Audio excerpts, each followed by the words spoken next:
Well, I think the most important thing about running a company is to remember all the time what a company is. A company is simply a group of people, and as a leader of people, you have to be a great listener, you have to be a great motivator, you have to be very good at praising and looking for the best in people. People are no different from flowers. If you water flowers, they flourish. If you praise people, they flourish, and that's a critical attribute of a leader.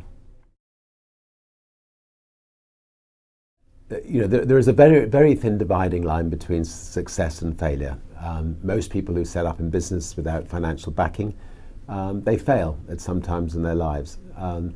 And I've only just stayed at the right side of that dividing line.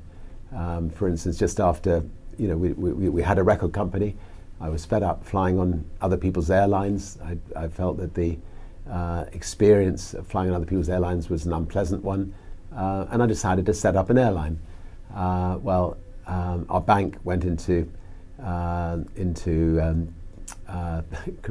complete panic attack. And when I came back from doing the inaugural flight of Virgin Atlantic's very first flight from London to New York, I came back to find the bank manager sitting on my doorstep and informing me that they were going to close Virgin down on the Monday, and this was the Friday, and that I had 2 days to effectively pay them off the monies that they'd loaned us. And I remember pushing the bank manager out of my house, telling him he wasn't welcome, which is a dangerous thing to do to your bank manager, and then spending the weekend ringing around the world to all of the distributors of our music, asking if they could give us a temporary loan to get us through the following week, which they were good enough to do. And by the end of the week, we'd changed banks. We'd actually managed to find a bank that was willing to lend us 30 times the overdraft facility that our bank had lent us, and we managed to survive. And I think the moral of that story is actually don't think of your bank as somebody that you're beholden to. I mean, people just don't move from one bank to another. Sometimes you need to be willing to step up and move your banks in the same way that you should step up and move your doctor on occasions. Anyway, I learned from that lesson.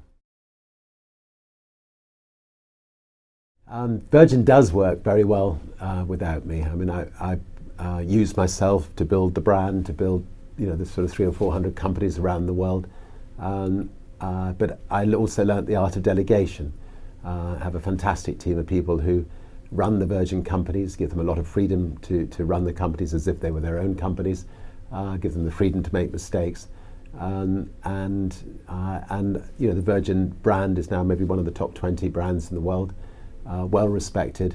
And when my balloon bursts, Virgin will continue to flourish. Maybe I had the icing on the cake on occasions. Maybe they'll have to spend a bit more money on marketing, but fortunately, Virgin is in a state where it can live on healthily without me.